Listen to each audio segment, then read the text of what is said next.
Oh, my. This is a presentation of Northeast Streaming Sports.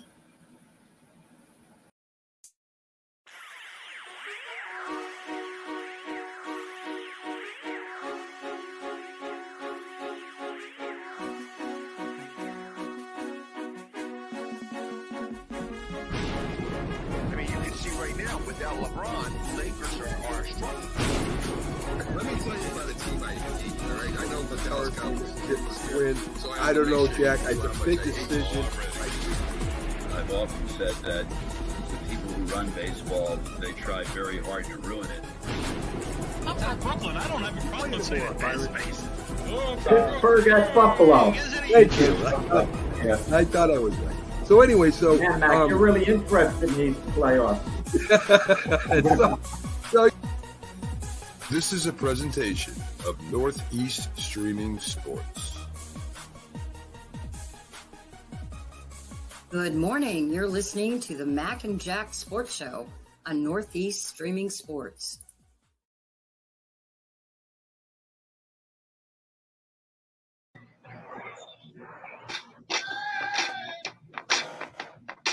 Yes. Take it off, baby.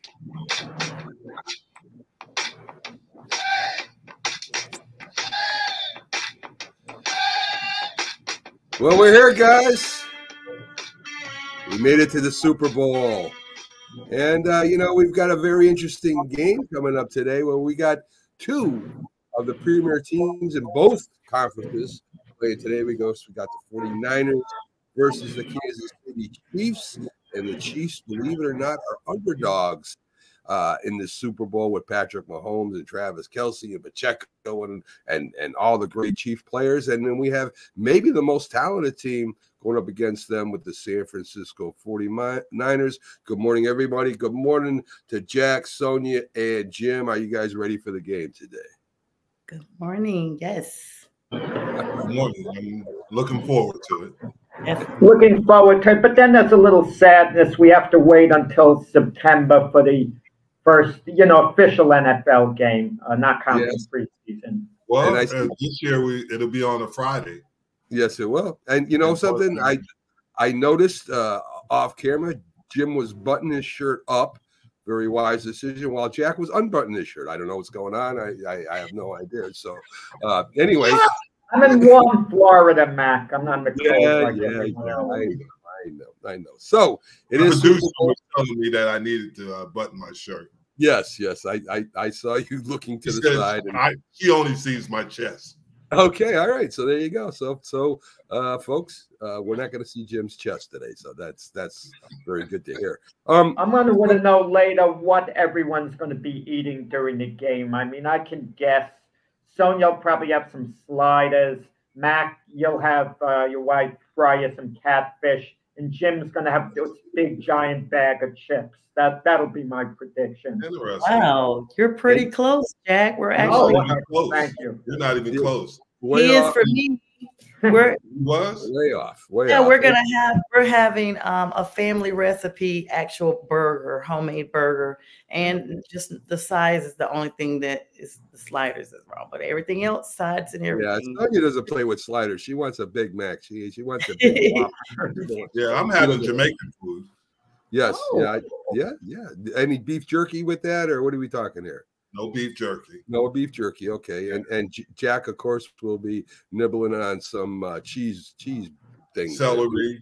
No. I'm gonna order, and my wife is gonna say whatever I want. But then whatever I want, like I'm gonna say pizza, this, that. She's gonna say no until she likes my sixth selection. It'll be like a Brady draft choice. We know who runs the house. We know who runs the household there, Jeff. We know who runs that household. Believe me, we know. So anyway, let's get back to what I was talking about, which is a little bit more important than what Jack is talking about right now.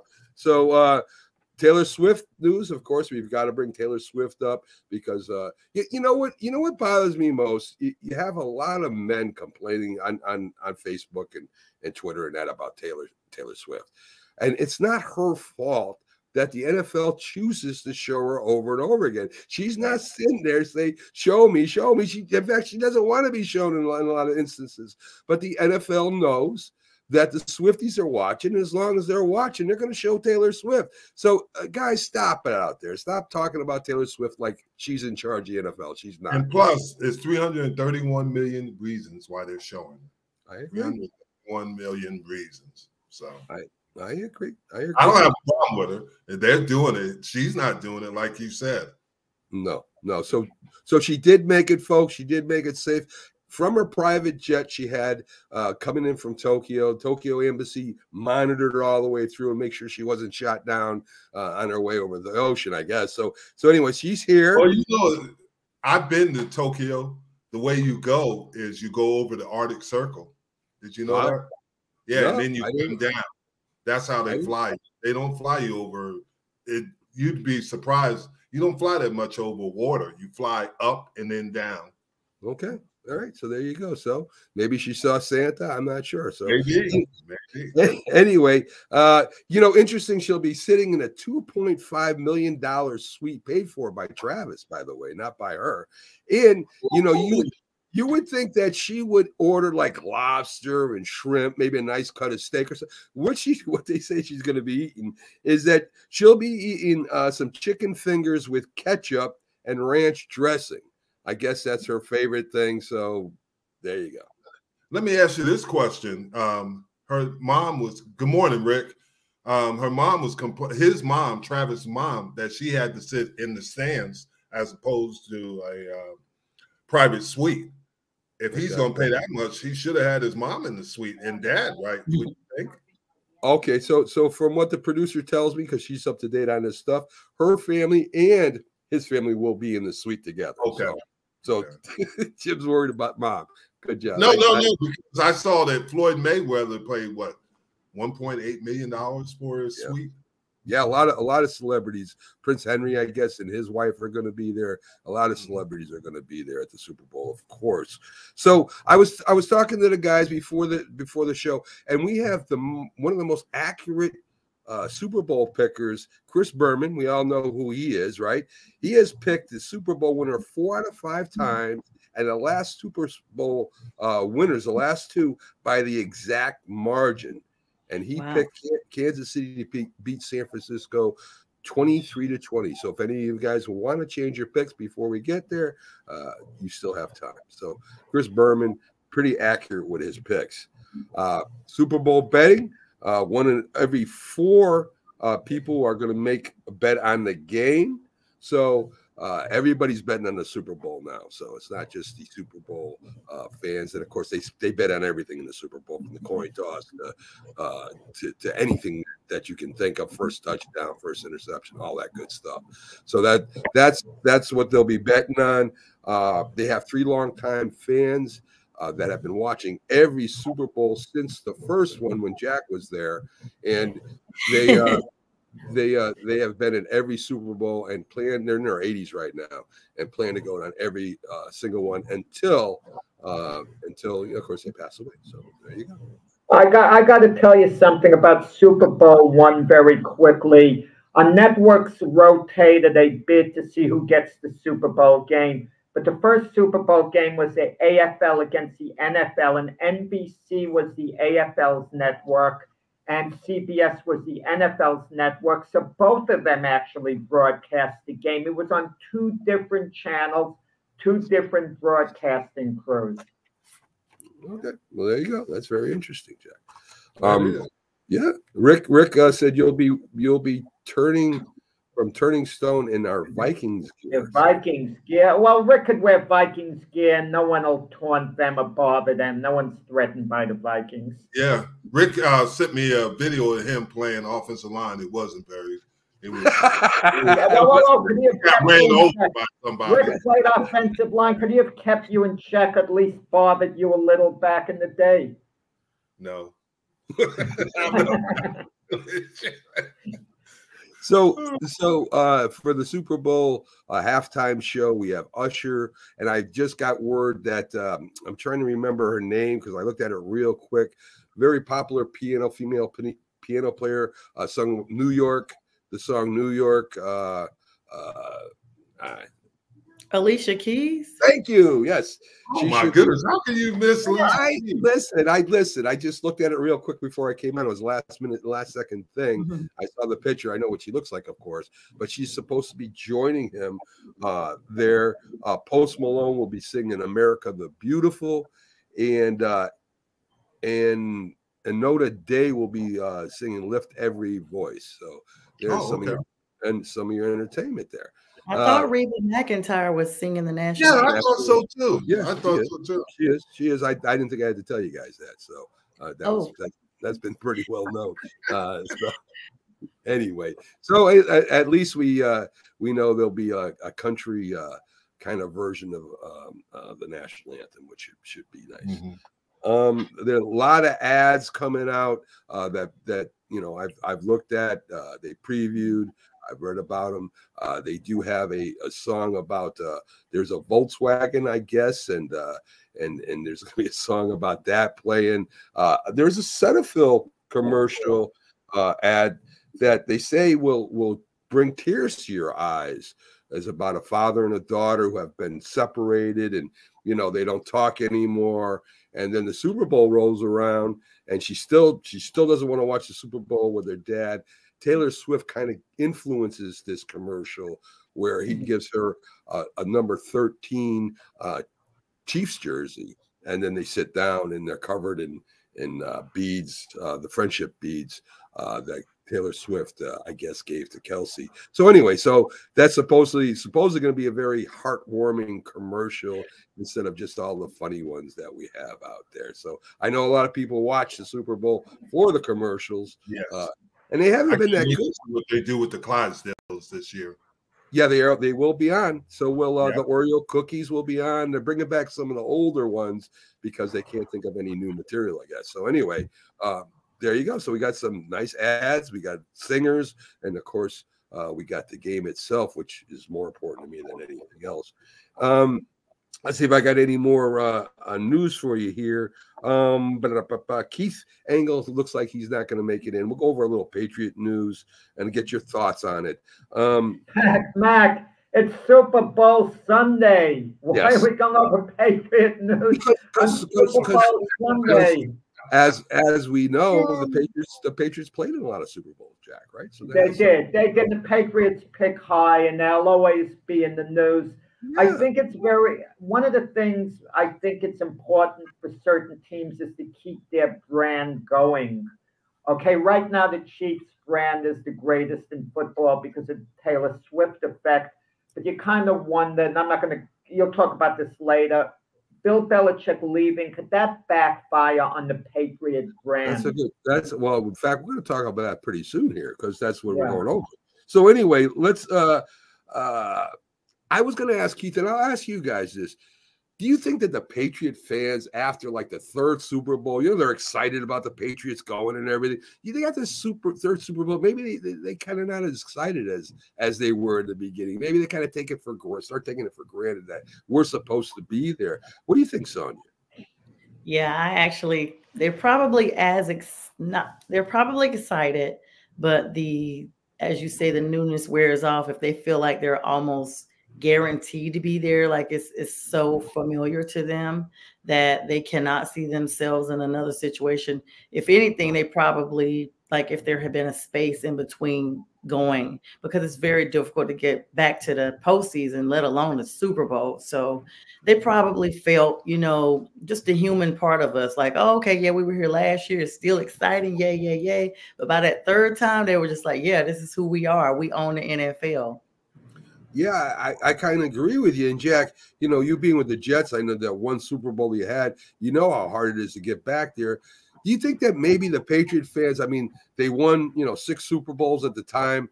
They lose to the Giants twice, but they still made it to the Super Bowl. So, we lost to the Giants, but we still made it.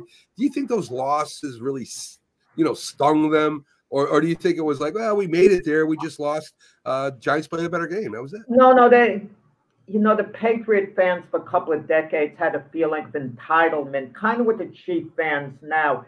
It's a great accomplishment to just make it to the conference championship game. And if you lose that, and for the most part, it could be a successful season, depending. But for the Patriots fans, at that time, it was a complete failure. Not just making the playoffs would be considered a success if they made it next year. So that era is over with the Patriots. The Chiefs have their little modern-day dynasty going. Eventually, it'll come to an end at some point. Maybe it might take a few more years from now. But right now, there's that feeling of entitlement. And there's that feeling of entitlement even in Dallas, even though they haven't won a Super Bowl in, 30 years? I mean, going 12-5 3 years in a row just isn't good enough. But if the Cowboys ever hit rock bottom, for example, and went 4-13 2 seasons in a row, and then all of a sudden they went 11-6, fans would reset their expectations. Okay. So, Jim, there's a lot of comparisons today between Belichick and Brady versus Patrick Mahomes and, Andy Reid. Is it fair to compare those two right now? I mean, they're really, Reid's been around a long time, but Mahomes hasn't. So, to compare Mahomes to Brady, I think Mahomes has said this, there's really no comparison right now. I don't think there is no comparison. And the reason I say that is because if you look at Belichick, he was the head coach at Cleveland. Then he obviously went and became a defensive coordinator again, and then he went to New England. And it was a stroke of luck that they got Brady because he was a 6th-round pick and he became that good. And if you remember, Drew Bledsoe got hurt. Mahomes came in, and I know he wasn't drafted as high as people anticipated, but he came in as a very good college player. I think he went number 10 overall, Jim Mahomes. Yeah, and, he did. And Reid's plan was for him to carry the clipboard for and 1 year behind Alex Smith, correct. And all along, even Alex Smith knew that was going to be his last year as the Chiefs starter. And yes, but what I'm saying is the expectations weren't as high for both of those quarterbacks when they first came in the league. But let me do this. But Mac mentioned the comparison. Let's break it down, Andy Reid and Belichick. Andy Reid went to a Super Bowl as the coach of the Philadelphia Eagles. Yes, He established a greater program in Philadelphia than Belichick did in Cleveland. Belichick had 5 years with the Browns, made only one playoff appearance, went 36-44. So if we look at their other stop, Reid at Philadelphia and Belichick at Cleveland, you could make an argument if the Chiefs win today that Reid is the superior coach. You could make that argument. I can't. I don't think so. I don't either. And you can't leave out that Belichick was one of the major reasons the Giants won those 2 Super Bowls, especially in '90 when Phil Simms went down and O.J. Anderson kind of rejuvenated his career. That was an unbelievable game plan. And then, of course, he did go as defensive coordinator with the Patriots before he became the head coach. So, he still contributed, maybe not as the head coach, but he did contribute as a coordinator. So, I don't think there's anybody better than Belichick in the game today. Yeah, I think Belichick did, but you look at it, Parcells never won a Super Bowl without Belichick. Right. Belichick never won a Super Bowl. But Parcells improved every team he went to. Yes, he did. But then you look at it, Belichick as a head coach never won a Super Bowl without Brady. And you can say the same thing for Andy Reid. Without Patrick Mahomes, he never won a Super Bowl. They're connected. Yeah. And that's they're connected. I agree. I think we read too much into it. For example, the NFL's winningest coach of all time, Don Shula. He never won a Super Bowl, an NFL championship with Johnny Unitas as his quarterback. And the year after Shula left to go to the Dolphins, the Colts win the Super Bowl. They win the Super Bowl the year after. He screwed Johnny U up. And Dan Marino. He had Dan Marino. He never won a Super Bowl with Unitas and Dan Marino. So I could make that argument. Shula was a great coach because every year they were in the mix. Every season. But he did take Miami to this, even though they lost. He did take them to the Super Bowl. Well, he won the 2 Super Bowls, had the unbeaten season. He was a great coach. But I'm just saying, don't tell me that Belichick never won a Super Bowl without Tom Brady, because I could counter that Shula never won a Super Bowl with the great John Unitas and Dan Marino, who are comparable quarterbacks to Tom Brady. He did win one with Bob Greasy, though, right? Yeah, he won 2 with Bob Greasy. 2 but the in a thing row. is, Yeah. too, Jack, you got to He realize. went to 6 in total.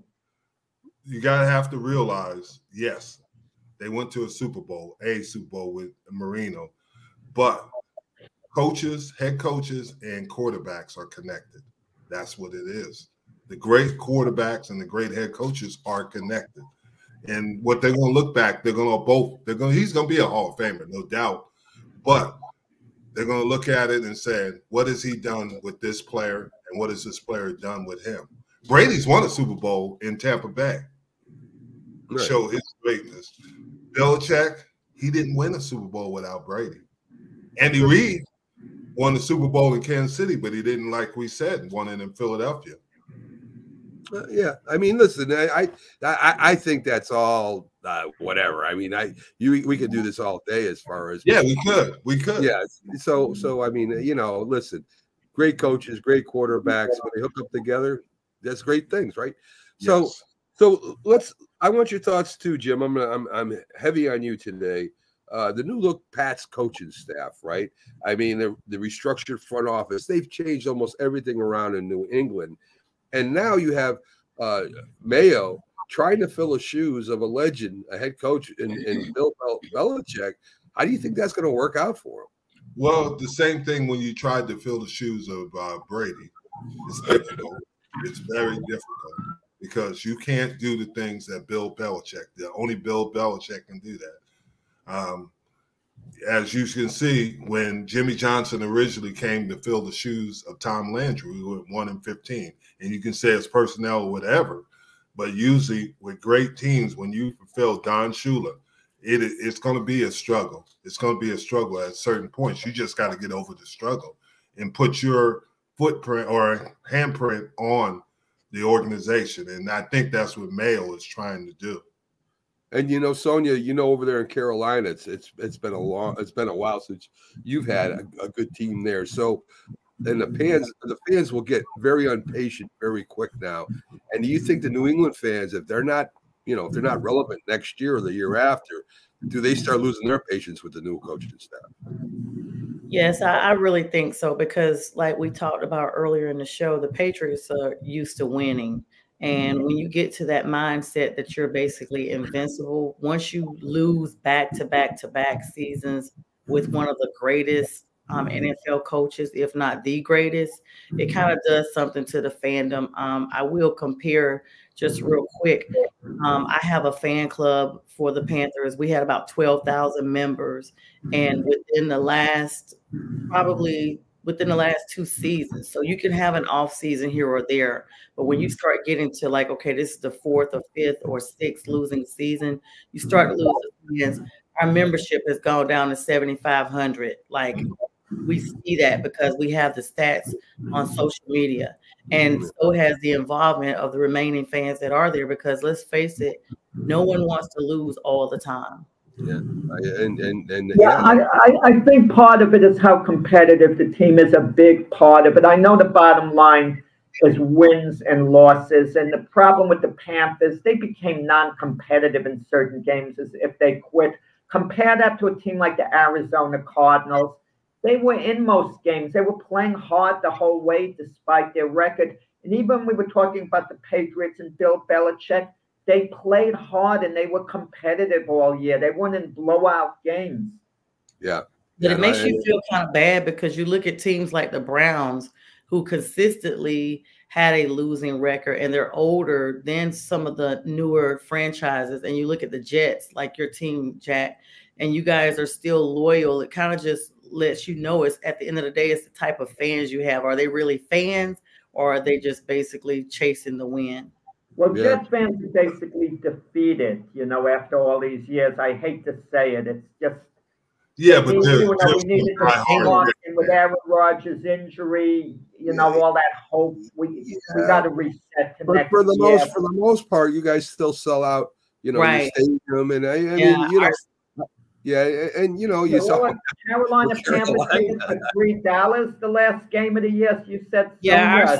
Not just that, our stadium this entire season has been taken over by every other team. It's one thing when it's Dallas or Pittsburgh or even the 49ers because those fans travel really well, just like Green Bay. But when you have a game versus the Cardinals, what Cardinals are in North Carolina or South Carolina, and there are more Cardinals in our stadium in Charlotte, you can tell it's very obvious that the fans have checked out. Yes. Yeah, but you also look at the history, and just like Mac and you said, there are iconic teams that have been around. Cowboys have won, what, 5 championships, the 49ers. You got to look at Pittsburgh Steelers. There are iconic organizations. And they usually, for the majority of the time, they have stability in their organizations, and that helps. Yeah, I agree with that. It's not just the losses. It's from the owner on down. It's just a frustration. So you see that with certain teams.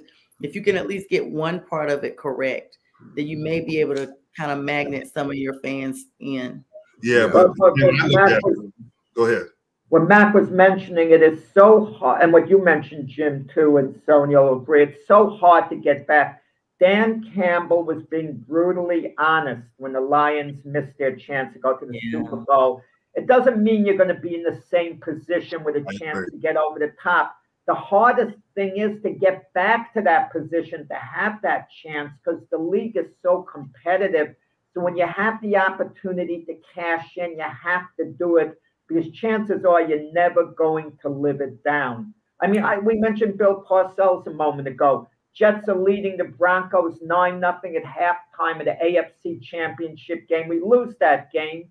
We haven't been back to a Super Bowl. I mean, when you have the chance, you just have to get over the top. You're right, though. You're right, because you don't know.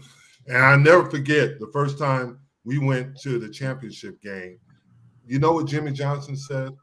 We may never go on this path again. And he was right. We did go back the next year, but after that, it's been since '95. It's been over 30 years since the Cowboys have been back. You never know when it's going to be your last time. Yeah, and I think that Super Bowl was on VHS. That's how a long time ago that was. It was. Actually, they did have digital because I watched it on NFL. On DVD? On DVD? Must have been remastered. Yeah. You know, I Googled a while ago on YouTube or something, and I saw Jim get a pick 6 and was returning for touchdown. And all Jim was doing, he kept looking over his shoulder, kind of waiting for someone to tackle him. And no one No, I was waiting to see who was going to come and congratulate me in the end zone because I knew nobody was going to catch me. Yay. There you go, Jim. I know that's right. Jim was a giant killer back then. That's why Parcells didn't like him. So, anyway, let's talk on a little bit. Of course, you know, you got Harbaugh going up to the Chargers and bringing his offensive and defensive coordinator with him from Michigan.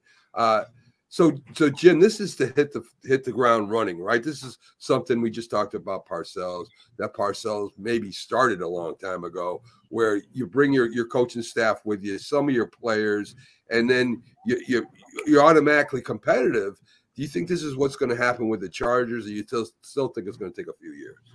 I think that they'll be competitive. First of all, Herbert is good enough. And if you read with his comments about Eckler, they want Eckler back. They're going to make some changes on defense.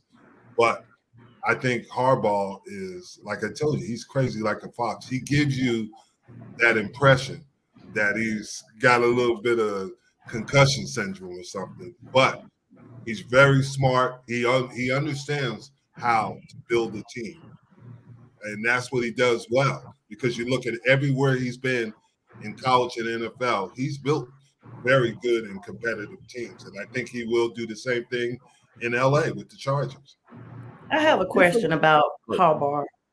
What are you all's thoughts on I heard somewhere that McCartney, he may be trying to bring McCartney in some kind of way during the draft, even though he has Justin Herbert. He goes 5th overall in the Chargers. Kind of shadow Justin Herbert, because he just loves J.J. McCarthy so bad that he may get him. What are you guys' thoughts on that? He did go number 5 overall in the draft. And McCarthy, the feeling is he might go even in the second round. And if he's still there in the second round and the Chargers grab him, can you imagine Jim Harbaugh, who has the guts to make a bold move, because he sat down Alex Smith for Colin Kaepernick while Alex Smith was playing great for the 49ers. So he'll make a gutsy move. Could you imagine he then decides for future assets to trade Justin Herbert, what he can get for the following year's draft and in the future? You know, he might be able to get 3 number 1s for Justin Herbert for a team looking for a franchise quarterback. If he's that confident, if McCarthy's down the second round, he could be the Charger franchise quarterback. Because keep in mind, Herbert's coming off a little bit of a down year. And if he could reunite with this guy in college, I doubt if it'll happen. Don't get me wrong. But Harbaugh is crazy enough to make a move like that. But no, I think what's happening is what he's going to do is he's going to do an in-depth analysis of Justin Herbert and see if he's the type of quarterback he wants in that system and how he wants it. And you make a good point is Harbaugh might take McCartney in the second round if he's going to be a second-round pick because he knows his system. The same thing happened with Troy Aikman was the overall number 1 pick, but Jimmy Johnson took Steve Walsh because you can always, just like you said, you can always trade a quarterback for picks. Well, RG3, when he went number 2 overall in the draft, the Commanders took at number 4, the 4th round, they took Kirk Cousins when they still could have gotten a useful position player. I don't think you trade away a franchise quarterback. I think Justin Herbert still can be a franchise quarterback, Jim. Well, he has been one match. Good morning, CJ, by the way.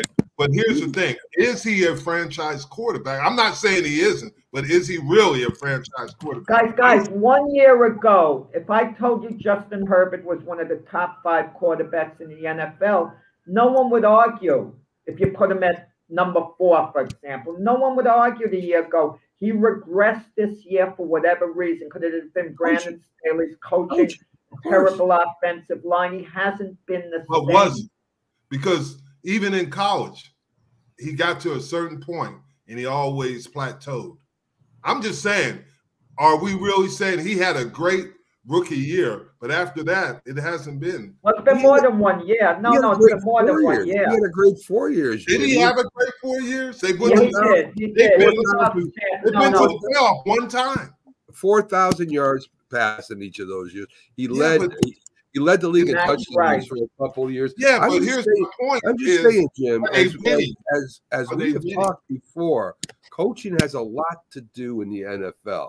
You had Staley as his head coach. You had Moore, who was with the Eagles now. I'm glad they got him. Was his offensive coordinator. I don't think. But Moore was only there 1 year. Yeah, but that 1 year hurt. That's when he set back a little bit. He got injured too. What was it? His hand, his finger? Yeah. I mean that too. But I'm just saying. Now listen. I think I picked the Chargers to go to the Super Bowl this year. Terrible pick. But I still think, that they're going to be really competitive. I think they give Kansas City a run for their money next year. I think that's how good they'll improve this year. So, I don't know. I just think that, we're blaming the player for the position he was put in and for the coaches that coached him. And I don't think that's right. That's all I'm saying. But I think Harbaugh's words have been revealing. He's talking about meeting Justin Herbert, saying he's starstruck. He's in awe of Justin Herbert. So the way he's talking, it seems like he's going to be building confidence in him because he might be the quarterback that he's going forward with. And like I said, Jim Harbaugh is a good coach, and I think he's close to being a quarterback whisperer. I really do. I think he does well with quarterbacks because he played the position. He's had success at the position. He hadn't won a Super Bowl. Didn't help John Elway evaluating quarterbacks. He kept drafting them like he knew them. Jim is a coach's son, Jack Harbaugh, his dad. John Elway is a coach's son with Jack Elway. I agree. but he has a better feel for quarterbacks. I really do believe it. I'm not saying that John was a great player, and we all know that sometimes great players don't make great evaluators because they do it off of a lot of athletic ability. Jim took his athletic ability to the maximum to make it. He wasn't as talented as obviously John Elway.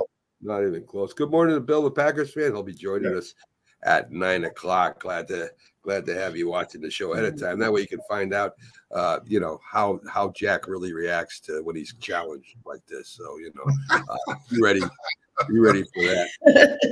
One Super Bowl little trivia thing, which you don't realize: no team has won the Super Bowl 3 years in a row. But the year before the Super Bowl started, the Packers were the NFL champions, meaning had they started the Super Bowl 1 year earlier, the Packers would have won the first 3 instead of the first 2. So I don't want to hear no team has won it 3 years in a row, because in reality, the Packers unofficially did. Okay. All right. So, Jack, the problem you have is most of us are not old enough to remember that. Jim has no respect for the old timers. I'm putting poetic justice because today's players don't respect Jim. Wow. He did. Wow. Holy cow. Wow. They respect him as a person, as a human being, as a man. But if you told an offensive lineman they had to line up against Jim today, they'd say they'd keep him in check. They'd all say it. They always say that. Keep the old timers like Jim in check. But I'm not worried about it because I know the truth, Jack. Yes. CJ says, look at this. Anyway, Keith did pick Kansas City to win, and as I said before, that is the big pick. Everybody's picking KC, laying a lot of money on KC. But as we go over the picks, I'll give you examples of how that will work against them. So we'll get to that as we continue going on. So, Jim, you're the one here with the Super Bowl experience and the knowledge and what goes in the locker room. See those 2 trophies behind me, Jack? I see them. One more than the Jets. Yes, one more, and 2 less than the Giants. But anyway, and 2 more than the Panthers. No. What? Those not 2 less than the Giants. I'm talking about the Jets won the most important Super Bowl game in history. Yeah, they got lucky. I mean, come on. CJ's got my back. Yes, he does. He does, and CJ is the painkiller, so I don't know what that means. So I mean, I guess if medicated. Yeah, he's medicated. So anyway, so let's get back to Jim and his experience in the Super Bowl. So you went there 3 times, if I'm not mistaken, Jim? No, right? 2 times. Yeah, but he played great in those games. You won 2. You didn't go 3? No, I was in Buffalo. Okay, right. Yeah, they said, get out of here. We had enough of you. You go. No, because Jim beat up on the Bills in the 2 Super Bowls, so they, made it a point to get Jim on their side to do for them what he did for the Cowboys. But actually, it was because my parents were already 45 minutes away by flight. Yeah, and Jim wanted more money in the Cowboys. Jim was greedy. Jim should have stayed with the Cowboys. Jim was greedy going for the dollars. No, my folks were getting older, and it's hard as your parents get older to travel. And it's easy. It was easy for them to travel to Buffalo as opposed to going all the way across the country or the middle of the country to Dallas. That was Jim being a good son. Yeah. Back to Jim in the locker room and Jim in the Super Bowl. Yeah, so Jim, you're getting ready. You're finally there. You're in the locker room. You got characters in there with you. You've got Charles Haley. Was Hollywood Henderson with you at that time? No. Well, he was a character. And you got the great Emmitt Smith, and you got Troy Aikman, and you got another character there, your wide receiver. There. Right. So what's the mood before? Well, it's fascinating. I think, and you might disagree with me, it's more difficult to win a national championship than even the Super Bowl. And you ask why? Because there's so many variables in it. And a lot of these guys Jimmy brought in had been with him in Miami and won national championships. So they knew how to deal with the pressure. But there were also some people had never been to that far. So they didn't, obviously Troy Aikman was one. Obviously, Emmett was one, and they didn't know. Charles Haley had been to Super Bowls, and he had won. So he knew what it took. And you'd hear what he said about how to practice, how to prepare yourself, what's the most important thing to prepare yourself to win the Super Bowl, because you don't want to go there to lose. You want to go there to win. And he gave directions to that. You can say what you want about Charles. Charles really upped everybody's intensity that week, because it's like you said, you only get one shot at it. Fortunately, we didn't get but more shots at it, but you never know what's going to happen. And that's the thing. You got to prepare yourself to play the best that you can in your abilities, because you never know what's going to happen in a game. So the practicing leading up to the Super Bowl, did you guys actually hit, or there was no hitting? Yes. Wow. We could hit that. We could hit. And I would say, because you remember they used to have 2 weeks for the Super Bowl. You get all your fun out, but when it was that first practice in the Super Bowl in California, it was intense, and it was very intense. We were hitting. It was the best practice we had the whole year, which is unusual for a team that's been through that grueling schedule for the season. But we practiced well, and we were in our minds, because we had beat San Francisco in San Francisco when nobody gave us a chance. People gave Cowboys a good chance to win that game. Don't make it that Cowboys. We were the youngest team in the NFL at that time. Yeah. They had Jerry Rice. They had. But the Cowboys were in an upswing because your team was 11-5 the year before when you lost in the playoffs to the Lions.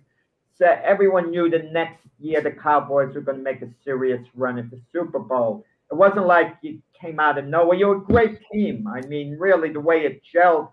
And the teams you're on, the Cowboys' place in history is underrated.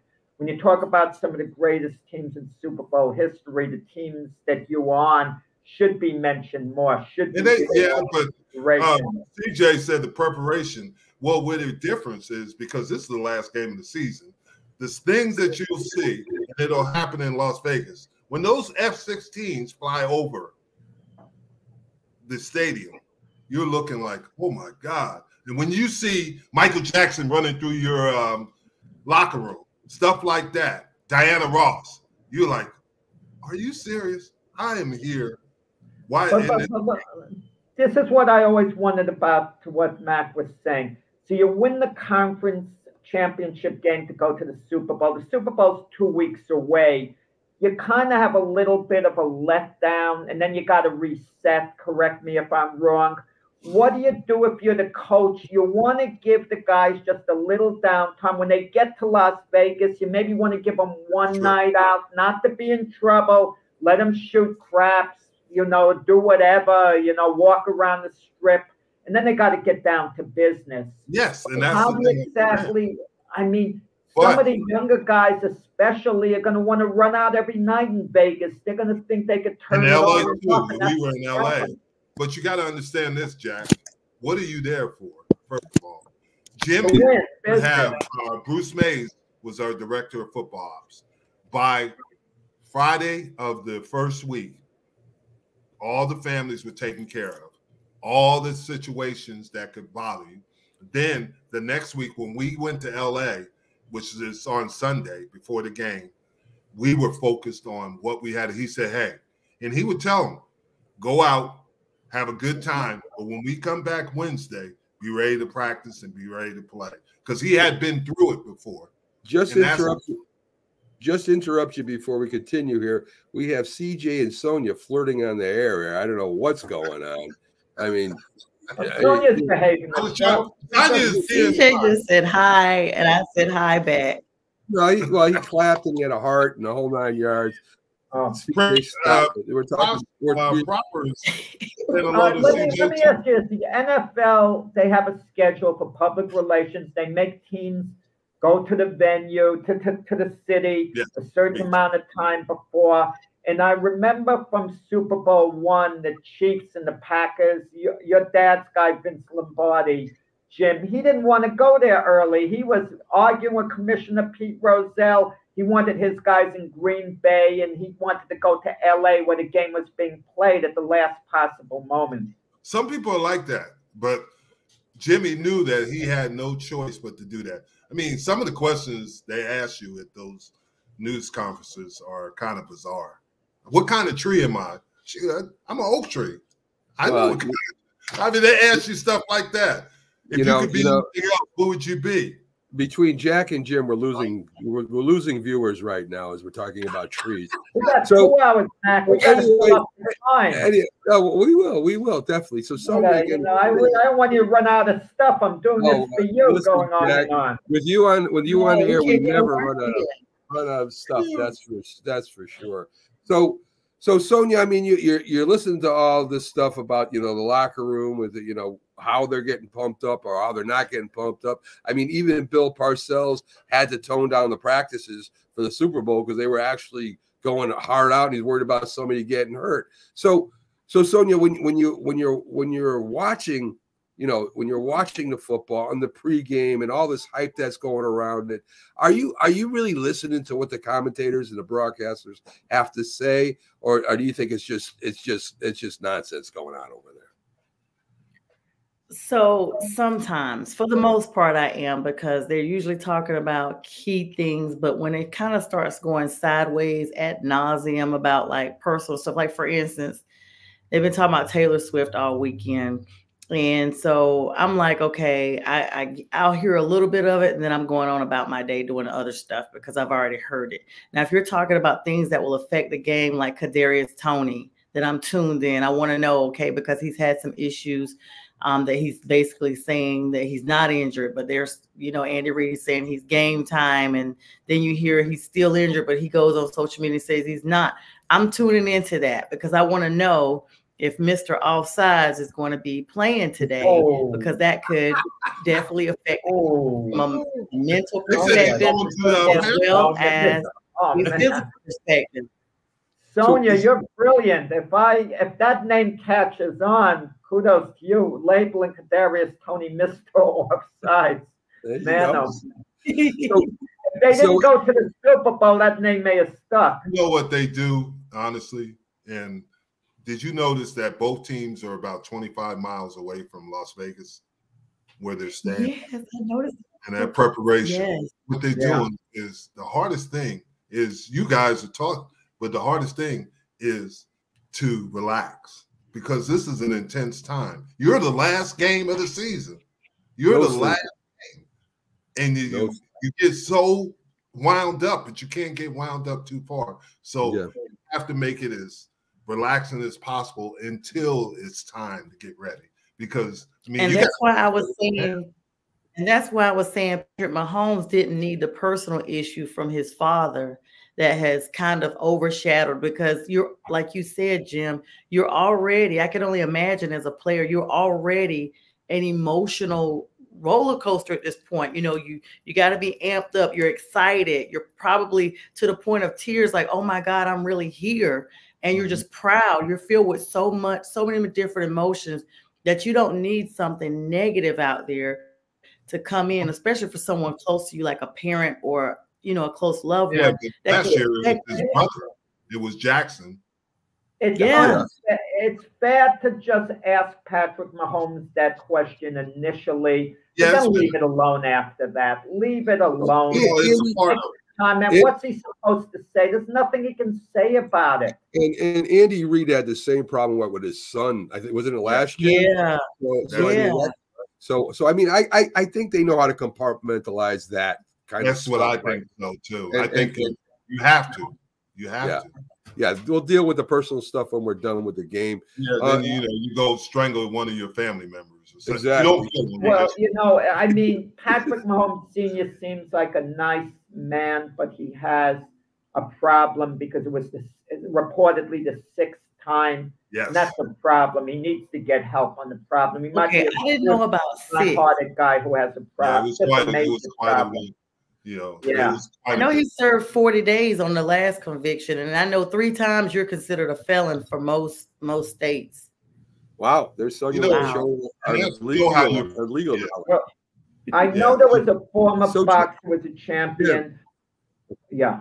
Okay, I won't tell the example. Matt, it was related to this, but I'll leave let's talk about the difference between being experienced in the Super Bowl and not being experienced. Of course, the 49ers have been there 4 times and whatever the last 4 years.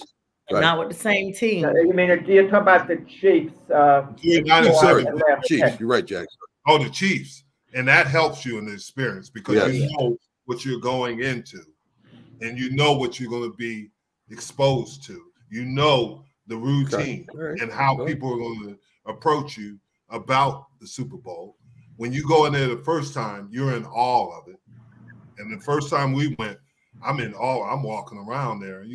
I had a photo shoot with Heather Locklear, and because our PR guy came and said this lady wants to do a photo shoot. Like, yes, and it's Heather Locklear, and I'm just in awe. I mean, that's the things that happen to you. Wow, I never knew. About the Super Bowl, it's magical, guys. I remember Michael Strahan. He was in the Super Bowl before the Giants beat the Patriots, a Giant team that lost to the Baltimore Ravens. Right. And hardly anyone expected the Giants to get there. Michael Strahan, I remember saying Super Bowl week, I never thought of the Giants as being a Super Bowl team, meaning something was magical about just being there. And I would agree, but to win it is even more magical. Mm-hmm. I agree with you because you get things that go with it. You get to go to the White House. I met the President of the United States. I just want to say congratulations to you, Jim. Like, I'm such a fan just to know that we're on this broadcast together with a Super Bowl legend like you. So congratulations. Oh, stop making his head bigger than what it is already. Yeah. I mean, listen, kudos to Jim, but come on. Yeah, let him elevate himself. You don't have to help him. Those two will never know what the experience is like. They'll know what it's like on TV, but when you do it and you've been a part of that, I'll tell you one thing about Super Bowls, and when you win championships, the people that you've been through the wars with, they're my friends to this day. They are my friends, and you're so right, Jim. The difference between winning and losing it. They just don't know. They just don't know they're his friends. He just calls them up, and he's like, "Oh, it's Jim." No, they call me. They check on me. I check on them. We have lunch. I mean, that's the part of this thing is when you win championships. This is the part of it is that you build a relationship for the rest of your life because that's something you did as an individual, but you've done as a group. And it's a brotherhood. Enjoy this. Definitely is. Because you did this as a team. And CJ says Jim is the best. Not only as a player and doing his show and doing our show, charitable, runs a $1 million business. I mean, Jim is busy constantly, and he's always doing great things for the community. So there you go, Jim. I give you your props, and don't ask me to do that again for a while. Okay? Yeah. But before Jim gets his 12 head, remind me came in last place in his picks on this show this season. Oh my God! Let's at least I did. It's your fault, Mac. You didn't give Jim the right instructions. Had you, Jim would have been number one. Yeah, and I followed Jim for like 3 weeks, thinking he knew what he was doing because it was my first time. I tanked. Well, you have that wasn't as big when I was playing the points and stuff. Now I know about it, and I learned my lesson. He knows about him. And Sonja, there's no excuse now why you're doing so bad because now not now. So I mean, we don't even want to talk about your playoff records right now. So playoffs have been tough this year. I haven't gotten comfortable with any of the games just about this postseason. But now we're down to the last one, and I'm not comfortable with this one. Well, Jack, you look very comfortable right now. It looks like you have your feet up on a stool or something. Right. I got a new stool here that we're not looking at your belt. I'm trying to get comfortable. I mean, we're looking at your belt, Jack. You know what I mean? We don't want to see that. Yeah. I'm relaxed here. Well, I'm going to change back to. Jack is perfect. I have my computer on. I'm just lying back on the chair. This is Florida living, Mac. You wouldn't understand that big. I would. I sure would. no gators for me, Jack. I'm fine up here with the mustard. He's having gator bites for Super Bowl snacks, appetizers. I watch the alligators. Yes. Oh my goodness! This show is getting off track. It is very quickly too. I mean, Bear fan, Bill, if you want to come in early, no problem. I'll tell you right now. I'm the only one here who's watched every single Super Bowl. That's probably true, Jack. CJ brings up a good point, and I think this is very possible. It won't end in a tie. It can't end in a tie, but I think it has a good shot of going in overtime. I think these teams. And then Patrick throws an interception. Yes. And then Mahomes throws an interception, and the 49ers win. Yes, that would be karma, right? That would be karma. What happened way back when Jimmy Garoppolo threw that interception? Yep. Interesting. I think it could. Do you think it's more likely that Mahomes throws an interception, which he has? He's got 4 interceptions, or not in the postseason. Well, Mahomes is perfect in the postseason. It's easy to forget what the Tampa Bay defense did to Patrick Mahomes when they beat him, 3 years ago or so. But even in that game, Mahomes came close to making some magical throws. He was like running for his life and came very close to executing certain plays. But the Chiefs were beaten soundly by the Tampa Bay defense. Could it happen again? Steve Wilks, the 49er defensive coordinator, and his guys are really ticked off the way they let the Lions run against them. So I think early in the game, they're going to make a concerted effort to keep Pacheco in check. But that might open things up for the Chiefs to pass a lot more and be a lot more effective. We shall see. I mean, there's going to be a lot of different scheming and scamming going on out there. You got some really good, not only head coaches, you got some really good defensive and offensive coordinators on both sides of the ball. Nola against Steve Wilks. Who do you give an next? You got to also realize is that the Chiefs, the enemy's helping them. Did you know that?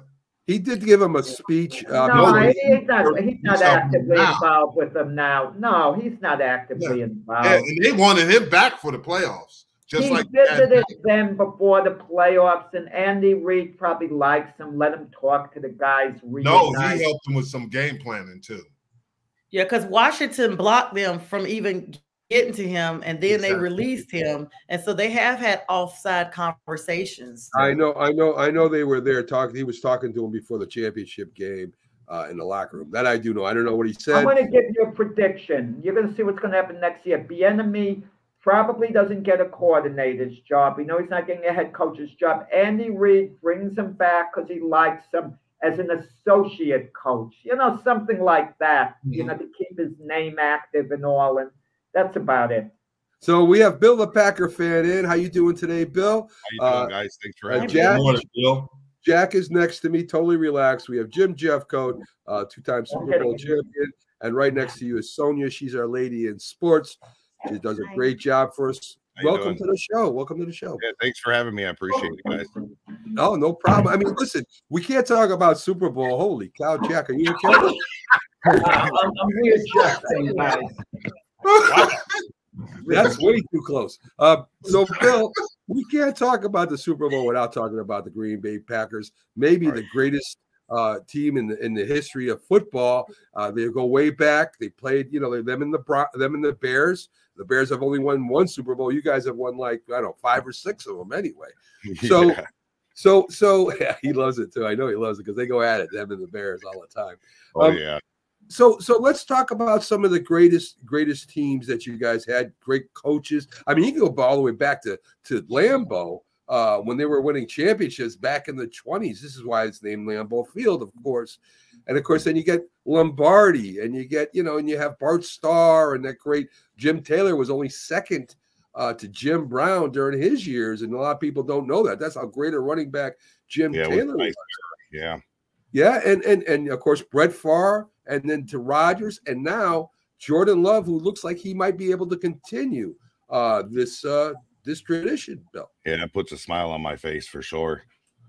I think I don't know. As far as my favorite Super Bowl is, I'd have to go back to Super Bowl I. I mean, that's where it all began. You know what I mean? Right? I mean, that's epic right there. But I mean, as far as like Brett Favre and Aaron Rodgers and stuff, those Super Bowls were good, but that was nothing like back in the day. Back in the day, you were actually able to hit people. You know, it was different. It was a different sport back then to where it is nowadays, is what I'm trying to say. I mean, it's not like they don't count or nothing like that, but I mean, we got a hell of a history behind us, and I'm super excited to see Jordan Love come in and take that step this year in his first year as a starting quarterback. You know, it's not his rookie year; he sat for 3 years, but still, this is his rookie year. You know what I mean? And for him to make the playoffs and get that experience, that was everything for me. And with a lot of no-name receivers too. I mean, you know, I know him because I follow football, but a lot of people didn't know how good a young receiving core you had. And Jordan Love used all of the receivers. He didn't have one favorite receiver like a lot of quarterbacks do. Yeah, see, that's what I like about Jordan Love. Like with Aaron Rodgers, he had tunnel vision for Devontae Adams. You'd see receivers in the middle of the field wide open, but he'll throw in double coverage to Adams. I'm not saying Adams won't catch it, but it's just risky, you know, when you have them easy plays right here. See, Jordan Love, he doesn't have that guy yet. So he's hitting anything wide open, you know, wherever it is, he's taking that shot. And I think that's what's making him excel right now, that he doesn't have that actual number one. Bill, do you think their offensive line was the big reason that they had success? They were pretty good. Yeah, and at the end of the season, yes. Like I think they turned it around on Thanksgiving Day. Matt LaFleur started rotating his linemen, trying to get that right guy in that right spot. And I think he finally found it as the season was coming to an end. But it was already kind of too late. I wish he would have got that together earlier in the season. We might have went a little further. Because, like, remember the first Detroit game? Man, they killed us. You know what I mean? And it was right there on the line. That's where they beat us at. Yeah, and losing Barry. And do you think now they took Halfley from Boston College? Do you think that'll make a big impact? I do, because of one simple fact. I'm tired of Green Bay running a 3-4. We've been running that since Don Capers' era. We need more pressure on the quarterback. That's going to help, you know, the guys downfield. You know what I mean? I don't know. That's how I always see us get beat. You know, people are always rushing for, keeping Love, you know, on his toes. That's what we got to do. But Bill, the 3-4, you can bring pressure if you got people like Lawrence Taylor and Carl Banks on the outside. You know, so right, exactly. So I think it's all in how you use the players that you have, and if you have the players to do this. If you don't have the players to run a 3-4, then of course you should be running a 4-3. Right. I've seen it for over a decade, and it don't work for us for some reason. We just can't stop the run or nothing. There's just too many holes up front, and that's what we got to start clogging up. So I'm hoping Halfley does it. I mean, I don't know too much about him, but the research that I did when he was in Ohio State, he took that defense from like 50-something to like first. So I'm hoping something like that here. I'm sure Packer fans are looking at the mock drafts now, I'm sure. And the Packers are projected to perhaps take a cornerback. And during all Aaron Rodgers' years there, one of his beefs, they never really gave him help. They always drafted on the defensive side of the ball. Now, see, I don't agree with that. He always had help. And just because they're not coming in the second round, not in the first round. Right, but just because we don't really find, you know, good receivers in the first, second round doesn't mean we were getting them. Hell, I mean, what was Jordy Nelson, a third-round pick? I mean, I could go on all day with, you know, like, look at this season. Like, look at Dontavian Wicks. What was he, a sixth-round, seventh-round pick? And he turned out to be really good. And if you go with that argument, when he went to New York, why did he take all the no help with him? He took Cobb, you know, he said he had no help. He took Cobb, he took Lazard. Why would you take those guys with you if they weren't helping? Right? Yes. Well, I meant first round selections at the top. Right. Green Bay never does offense in the first round. Yeah. So let's welcome in the Philly sports guy Pags right next to the Packer fan. How you doing? How you doing, Pags? Good morning, guys. Happy Super Bowl. Well, I have a question for the Bills guy. Hi. I've been reading. Wait. Who's the Bills guy? Who's the Bills guy? Oh, I guess you mean Jim. Packers guy. His name is Bill. His name is Bill. Sorry, I misspoke. I'm trying to get my question out before Jack. He's going to go to the Hall of Fame as a Bill if he ever gets him. Oh my God! Please let her get a question out. Thank you. Yes. Go ahead, Sonja. Thanks, guys. So, Bill, my question is, I know that the Packers have had some salary cap issues, but they've also been talking about working on the defense. What are your thoughts on that coming up into the draft? Well, I heard that we're probably going to release Bakhtiari and Campbell, so that's going to free up about $31 million. I don't agree with the Campbell, but I do with the Bakhtiari. But I think they're going to do a lot of defensive picks in the draft. I mean, I think we have 5 in the first 90 picks or something like that. And I believe at least 4 of those are going to be defense for sure. If it not be pass rush to fill in, because like he said earlier, there's some players that on our team aren't meant for a 4, to run a 4-3. So they're going to have to pick and play and try to replace those players, and then we got to look at offensive linemen too, because we got to replace Bakhtiari. So he didn't and I was going to ask you about Aaron Jones also. No, he's probably going to be a New York Jet next season. Yeah, Bakhtiari only played week 1, and he didn't allow 1 pressure or a sack either. And he's got some knee issue, wasn't it his knee? Yeah, he kept what it was is he kept getting bleeding inside the knee, so they had to do what they call cleanup. Well, he went and seen another specialist, and they finally figured it out, and that's why when he did his last interview, he was crying because he believes they finally figured it out. So now he had to do that last surgery and heal up, and now he says he'll be ready. But I don't think he'll be in the Packers next year. It's going to cost us. Speaking of injuries, Aaron Jones had a couple of injuries. Do you think he comes back stronger than ever next season? Yeah, look how he finished the end of the season. Yeah. What I'm worried about is when he goes down, who do we have behind that? When we had A.J. Dillon, he wasn't performing like he used to. So I'm thinking somewhere in the draft somewhere we're going to get an explosive running back just to sit behind Jones. But I am hoping to bring back Dillon, though, hopefully. What I love about having guests like this on, Sonja with the Carolina Panthers, of course, Jim with Dallas and Packers with the Eagles, they know everything about their team. They're not these fans that kind of just follow it in the papers. They're really into it. You can see their hearts into it. Their thoughts are into it. And that's why I love having these kinds of guests on here. And, of course, the Packers history, no doubt, one of the greatest in the history of football. Let's get Pags in here a little bit and talk a little bit about the Eagles. So, Pags, Jason Kelce's in the news again. And really? Guess what? I mean, that's like par for course now. So is he officially retiring? Is he officially retiring now? Because I heard he was, and he said he wasn't, and he said he was. I don't think he is, but that's beside the point. Yeah. How much do you own of the Packers? I own a share. There you go. One. You can't be a real Packer fan and not own a share. Okay. I own some land in Scotland too, like one of those 1 square foot of Highlands, so that I can get like a dram of scotch. Yeah, we're really interested in Scotland right now, Pags. Let's push on to the Eagles. Come on, I can bust the balls of the Packers guy. I've never seen it before in my life. And listen. Are you guys ready? Are you guys ready to go to Brazil? I think there's a really good opportunity that you guys are going to be playing us in Brazil. I don't mind going overseas to play a game. I just don't like that it counts as a home game. Well, it's not going to count as a home game for you. It would be an away game for you guys. It'd be a home game for us. Oh, would it be a home game? Well, then I'm good with it. All right. Because so there we go. For us, it's a home game. It's one less game I get to go to. So. Jason Kelce is exploring possible broadcast career with ESPN and Fox. That I just read the other day. I think he'd make a great broadcaster. He's funny. He's got a great personality, great knowledge of the game. I mean, I could see him doing that. Yeah. I mean, he's been setting himself up for something like that anyways. I mean, think about what the podcast has done, how much notoriety. Let's think about the beginning of this year or even 2 years ago. If he didn't do that podcast 2 years ago, his brother wouldn't have a date. His family would not be known across the world. It's like, and his podcast wouldn't be the #1 show in the country.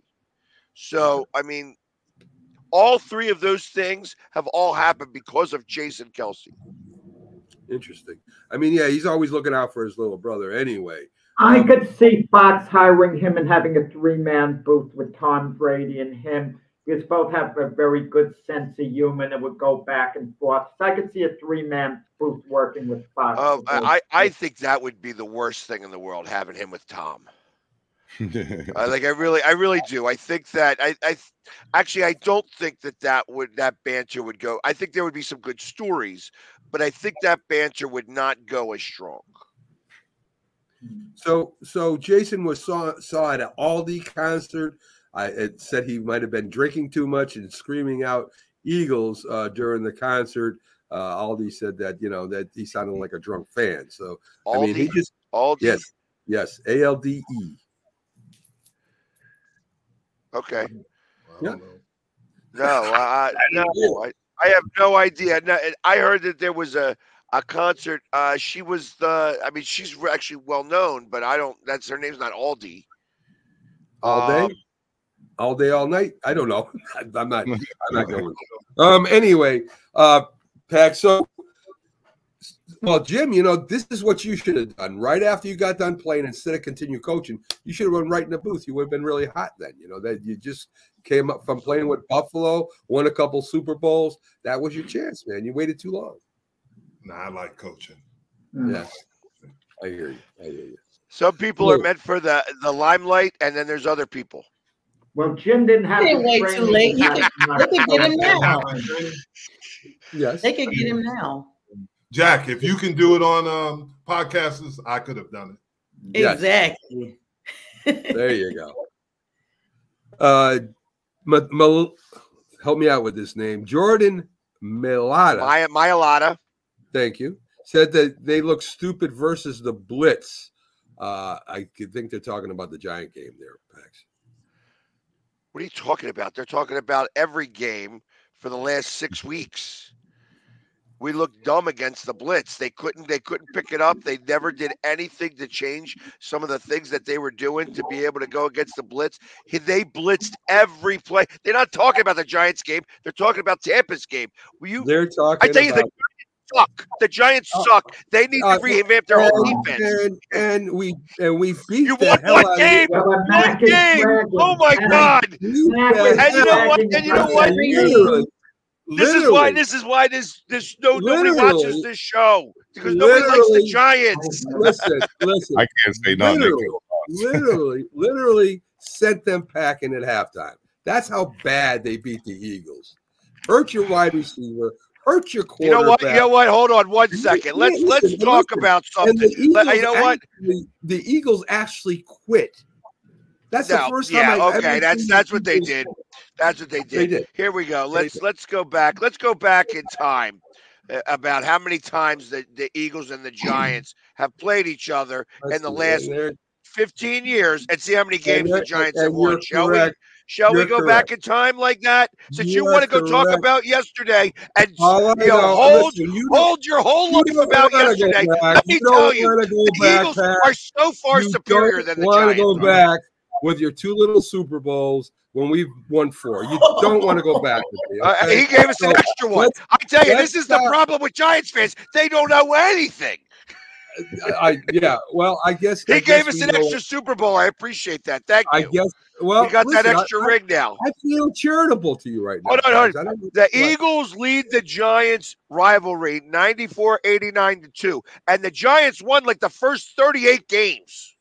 Yeah, well, that's how bad the Eagles organization is. I mean, even historically. Yeah. Guess what? And guess what?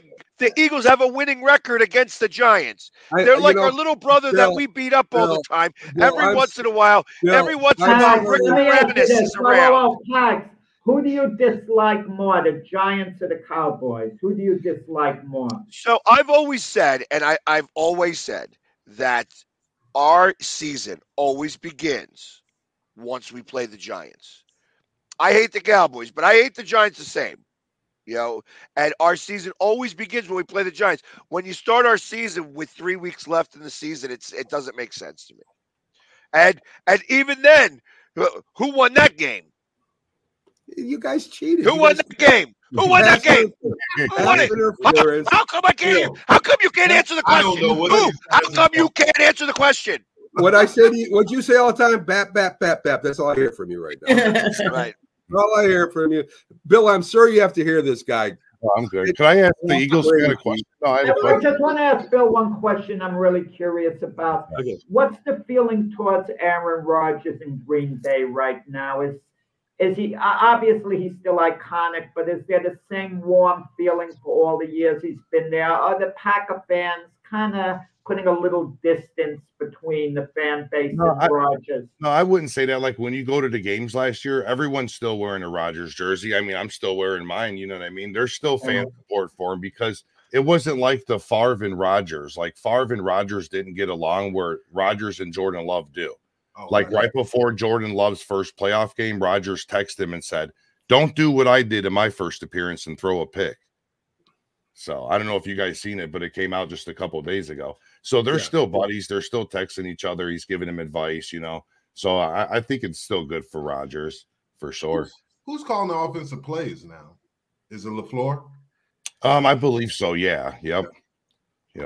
I see. And I wanted to bring this up too. Like a lot of people thought Joe Barry was doing a really well job at the end of the season, but it just came out also last week that Matt LaFleur actually was setting up the defensive planning for the last few games. Wow, interesting. So that's why that was the turnaround in the last few games. Does anybody want to comment on the Commanders right now with Aaron Duffy here? I guess he's a Commanders fan. Will the Commanders will the hires make them relevant again? Anybody want to take a shot at that? You think they'll have? Go ahead. Go ahead, Jim. I think they'll have success, but how much success? Because they still got to get their roster corrected. That's what I was going to say. They need some. They got some issues on their roster. They still got to find who is their quarterback. You know, they still got to find now. They traded both their defensive ends, and now they got to get them. And obviously. They know who their coordinators are going to be in offense and defense with Cliff and Joe Witt. So they got some. But they better be sold on their quarterback pick in the second round, Drake May or Jaden Daniels, because if they're not completely sold on those two to pass up on Marvin Harrison Jr., who's going to be a sure thing. I mean, that could set. That could put the franchise in quicksand if they make a bad move there. So they better not foul up that pick. And I think a couple of moments ago, I heard Bill say he wanted to ask Pags a question, but I don't think you guys heard it. Yeah, I wanted to ask him, do you think your defense quit on you when they put Matt Patricia in place? Because him and Slay had issues in Detroit. And right about that same time, I don't think when it just said... Yeah, I don't think that they quit. I think that the scheme. So when Desai was doing the defense, I think that he micromanaged every position, and it became a little too much for them. And they were still doing their jobs, but it was like, all right, you have to be in this spot if it's this play, this spot if it's this play, this spot if it's this play. When it became Patricia, he kind of kept the same defense and said, just be there. And like nobody knew what the hell they were doing, and it just fell apart. And then the linebacker play, the moment that we lost Nakobe Dean, and Nakobe Dean wasn't great, but he was serviceable.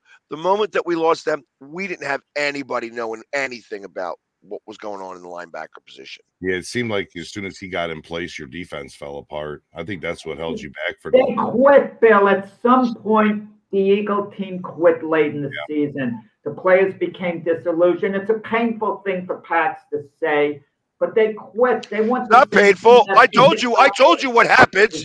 I told you what happens. Injuries all you want. Injuries can't be used as an excuse for other teams, but for your Eagles. Yeah, I know. Hold on. It wasn't injuries. It wasn't injuries. I didn't say it was injuries.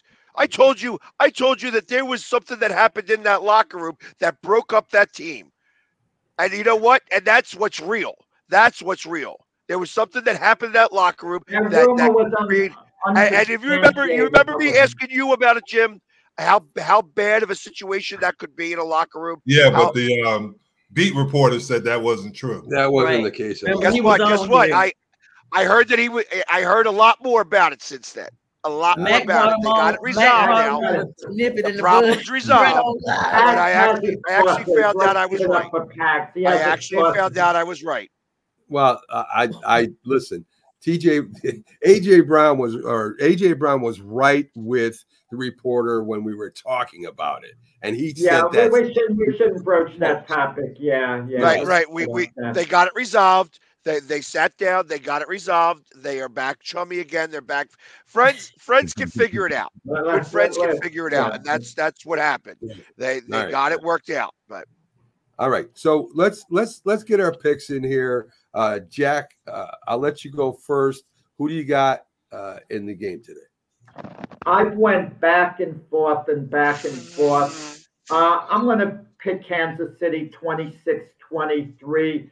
The kicking game might be a major issue in this game as well. I mean, the Chiefs are far superior. I mean, Moody has had a difficult time. He's been a bit erratic with the 49ers. I'd be concerned. And they'll figure it out. It's going to be a game where both teams are going to be grinding. It might be a last team standing. You know, it's going to be similar to the 49er games with the Pack, where they needed the last drive, you know, with the game on the line, and then after with the Lions. But I think the Chiefs nip this game at the end. Jason's got Casey also, so 30-28. Jim, who do you got? I think that San Francisco is a superior team because you look at the weapons they have. McCaffrey, you also have Deebo Sanders. And you take one weapon away from them, they find a way to use another one. Obviously, Kittle. But Kansas City has Mahomes. Can he do that magic again? And can Kansas City's defense contain San Francisco? That's going to be the issue. They're talking about Spagnuolo. He won the assistant coach of the year.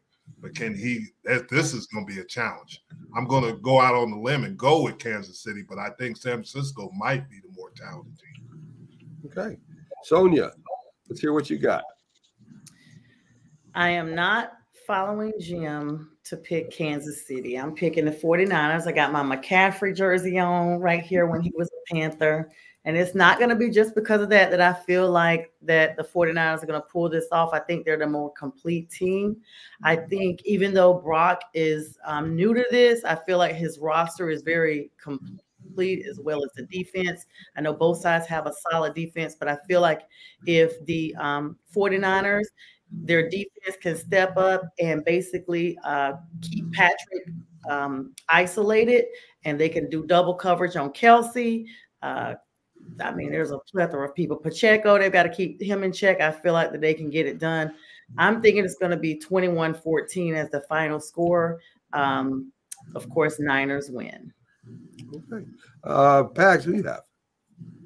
Real quick, are people in Carolina right now? Is this like how the Detroit Rams? Is it similar to that right now? Is this the so Carolina funny. 49ers? I've been asked that question a lot. I already know what you're talking about with McCaffrey. And also we got Steve Wilkes, that was the coach that everybody still thinks we should have had. All the fans do anyway. And then Sam Darnold, our former quarterback, is out there as a backup quarterback. So we're all rooting for him. Yes, it's exactly like that. I was explaining to the gentleman before the show started off air that literally every fan page is like they are rooting for McCaffrey, especially with his dad having played, the flashbacks of him being a child and watching his dad celebrate. It's the whole connection. And McCaffrey was a solid player for our team. We didn't want him to leave. He didn't want to leave, but he was traded. And so it's exactly like that. Okay. So I just wanted to know that I just for my own edification. I think these teams are both really good, and ultimately I think that the Chiefs offense isn't as good as the 49ers defense. However, I have to look at the record of one Kyle Shanahan in the Super Bowl. And for some reason or another, he seems to really squeeze when it gets close to crunch time. And I think that that's the problem. He's the problem. And ultimately, the Chiefs are going to win this game like 23-21. All right. So Bill, get your pick in here. The Bears fan here, Mike, thinks the 49ers win this 31-28. What are your thoughts? I'm not buying the 49ers at all. I watched them play the Packers, and we were able to stall them out the whole game. Then I watched the following week Detroit do the same thing. I'm not buying the Niners. I don't think they have a team that could beat the good old Patrick Mahomes. As much as I hate it because I'm tired of seeing Taylor Swift every day, but I think it's going to be the Chiefs 21 and the Niners 14. I think the Chiefs are going to get. Let me ask you a question, Bill. Sure. Why are you sick of seeing Taylor Swift? It drives me nuts because it's like when you bring politics in football. It's just you don't do that. This is a sport that we all come to watch to get away from everything on the outside. We don't want. Is she putting herself on? No, she's not. It's the media channels that exactly. She's made, like I said earlier in the show, she's made $331 million. Oh yeah, that number has gone way higher since. Yeah. It's close to $500 million now. And it was $331 million 4 weeks ago. It's $500 million now. So this is not football, like you said with the Packers earlier on, and then with any, because now it's entertainment. This is entertainment, and that's why they keep changing the rules, because they want more score and they want more celebrities involved in it. Yeah, I really believe that.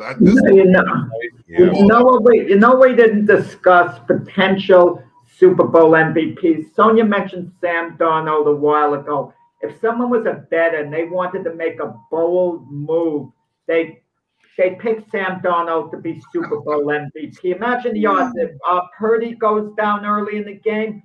Sam Darnold's very capable of running that out. And he could save the game. You're right. I have a 1,000,000 to 1 bet. I have a 1,000,000 to 1 bet on this game. Well, Jim lived it when he was a Cowboy player, played against the great Jim Kelly. Kelly gets hurt early in the game. That's true. Frank Reich comes in. It didn't work out for the Bills. 9 turnovers later, they lost. Jack got jealous because we were all mentioning players that are in the Super Bowl, and of course, Sam Darnold played for the Jets. So this was his little thing to get his Jets involved in the. I don't get it. Panther fans are rooting for former Panthers in the Super Bowl. Jet fans are going to just be bitter for former Jets, like Darnold does something. Yes. Well, Aaron Rodgers is rooting for the 49ers since he grew up loving that team, right? Bill. Aaron Rodgers, had he not gotten hurt this year, know him as well as anyone, would it have made a major difference in the Jets season? 100%, yes. I've watched Rodgers year after year make no-name receivers, big-name receivers. His last year, he didn't look that good. Let's be honest. Let me get to that. I think the last year that he played with the Packers, before that season started, okay? Now, remember, he says he don't get no help, okay? Now, keep that in mind. That offseason, before the season started, he was practicing with the rookie Jets receivers. Yes. Why weren't you practicing with the Green Bay receivers? Mm-hmm. Why? Because he knew he was on his way out. I don't think he was all in that season. I think he just played the play. I think the final game, he tried to hurry up and make that push for the playoff. When Detroit shut us down. But I think before that, I think he was just playing the play. I don't think he was out there putting 100. I think he was just out there. He already knew where he was going. He already knew where he was going and what he was doing. It was just a matter of time at that point. Go ahead, Sonja. Go ahead. I think he just was out there showing out because Hard Knocks was out there. Mm-hmm. I'll tell you the truth. I think Aaron Rodgers might be done. I don't think if he comes back, I don't think that the Jets go to the Super Bowl. Kind of like Russell Wilson, huh? Yeah, exactly. Very well could be possible. I mean, remember he came back from 2 broken collarbones, though. Also, yeah. So we'll see. I think he just had a bad batch of ayahuasca a couple years ago, and that's why he had that 3-day retreat that he saw in the darkness that the Packers were not the answer, and just decided to play out the string. Stuff. He is a strange guy.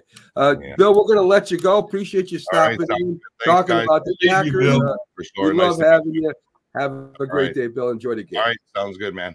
Hi. Take care. So there you go. I got rid of Pags. Hold on. Pags too? That wasn't by accident either, to let you know. So anyway. Yeah, because he doesn't want me to talk about the Eagles and the Giants record. No, we don't want to talk about that right now during the Super Bowl. Neither team's in it. So anyway, so we got most of the picks in. To let you know, Byron Williams took the 49ers since the Green Bay Packer guy left. Rick Sherlock is back. Rick's back now. He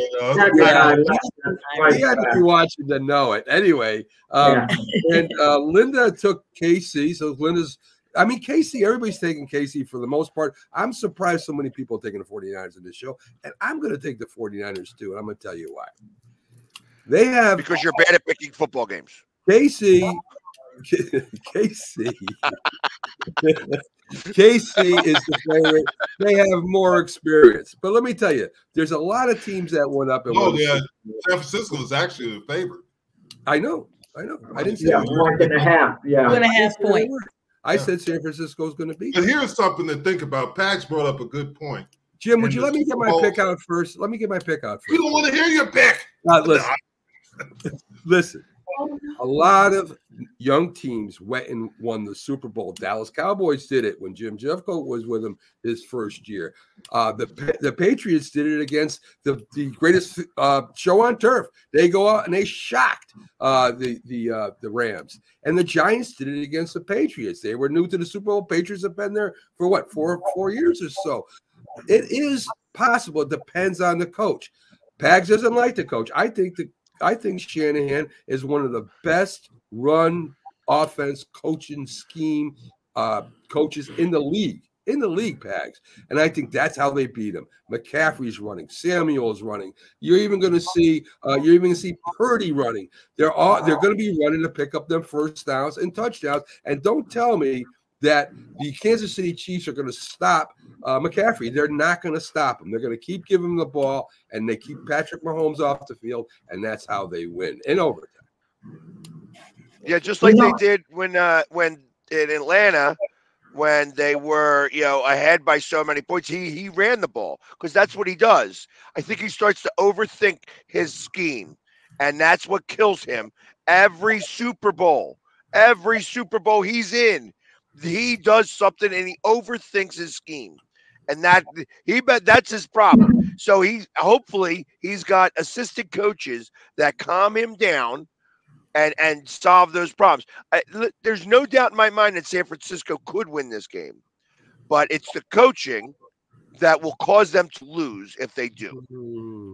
What teams? Some teams trend towards the Super Bowl. And some teams have been ready to win a Super Bowl for years. There's a big difference.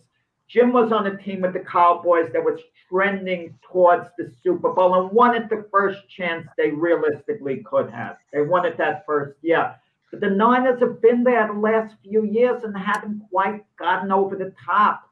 So you kind of like wonder, even though I wouldn't say their window's closing, it's a different situation. I don't think when's the last time the Niners have been in the Super Bowl? 2 years ago. 2014. The Niners. LIV. They lost to the Chiefs. They had a 20-10 lead. Garoppolo missed a wide open receiver, Pax. Had he hit that pass, good chance the Niners beat the Chiefs. So they were right there. So I don't know what I blame it on the coaching. The Falcon game, The Chiefs came back. The Chiefs came back from 10 points down to win that game. I'm aware, but Garoppolo with the 10-point lead missed a wide open receiver and a big play, and that was like the momentum change. And then with like 8 minutes or so to go, Patrick Mahomes rallied the troops. I don't know if you put that on coaching. Mahomes waging a great comeback. Listen, I just think this game is going to be so close, and I think 49ers can do it. Sheffel Chowd, hurry. Chaffee. You know this person, Pax? Yes, he came from my side. I actually shared this out. Guys, the Chiefs defense is very underrated. It was the best Chiefs defense in years and years. Very underrated. No one's talking about that. I think everybody's been talking about that all year, Jack. They said the defense was winning the games for the Chiefs instead of the offense. So they've been talking about that since. Well, no, the big story with the Chiefs has been the way the offense was struggling through the regular season. That was really the big talk as far as Kansas City. But their defense under Steve Spagnuolo is capable of really coming up big.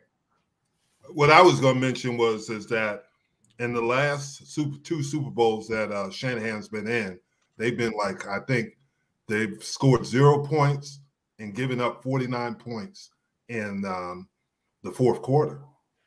They've struggled in the fourth quarter for whatever reason. Yep.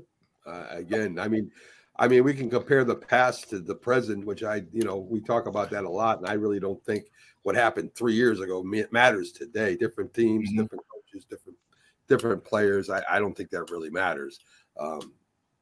In any sport, really. I mean, I don't know. I'm not going to say because the Yankees went to the 10 World Series in a row they're going to win this game. That doesn't make sense. But is there a certain mystique that the Chiefs have that psychologically could be inside the Niner players' heads? The Patrick Mahomes, the Travis Kelce effect. The Chiefs, their recent tradition is a modern-day dynasty. Could that be inside their head? And also, the guys who played in that game a few years ago, there's still some leftover guys from the Niners who played against the Chiefs in the Super Bowl. Could there be a tiny psychological factor? I think the tiny psychological factor is in your head, Jack. I don't think the teams really care about Mahomes or whatever. That's another quarterback, and it's a guy they got to beat. We have Renee Washington joining us. And she's backstage right now. We're going to bring her in studio. Let me introduce her first for everybody out there. I've been following her. Linda's been following her on Facebook and that. Renee's retired 3-time Division I All-American, a Hall of Fame soccer player. She's in Philly sports. Pags may know her. She's a reporter for MSG, CBS, and ESPN, sports host for the Union and the Phillies. So now she can add Northeast Streaming Sports to the top of her list. I was like, yes, like that. So anyway, let's bring in Renee and see how she's doing. Good morning, Renee. How you doing? Good morning, Renee. Good. Hello, everybody. I'd be a lot better if my team was still playing in the Super Bowl this year like we were last year. But otherwise, I missed the memo. I should have worn my Eagles gear. But happy Super Bowl Sunday, everybody. A fumble away, Renee. A fumble away from winning that Super Bowl. That's how close it was. What a game. It was a great game. Still too soon. It really So Renee, I mean, you, of course, you're an Eagles fan, just like Pags is, so you guys should get along pretty well. In the case of head coach Sirianni, do you think it was a mistake to keep him on this year? I mean, they got all the coordinators, they redid the coaching staff. What are your thoughts of that? Look, I mean, Nick Sirianni, for as frustrating as this season was, still was the first Eagles coach ever to make it to the playoffs in his first 3 seasons as head coach. The fact that he got them to the Super Bowl last year automatically, in my opinion, granted him an extra year because there would naturally be a regression this year unless they'd reached a Super Bowl. That was the expectation. And if they didn't reach the Super Bowl, anything less than that was going to be seen as a failure. I think the frustrating part is to be at 10-1 and then see the slow spiral that we all continuously talked about was happening that nobody could seem to stop. That was definitely the frustrating part. And it came down to, in my opinion, if it was either Nick Sirianni or the coordinators, one of them had to go. And in this case, it was the coordinators.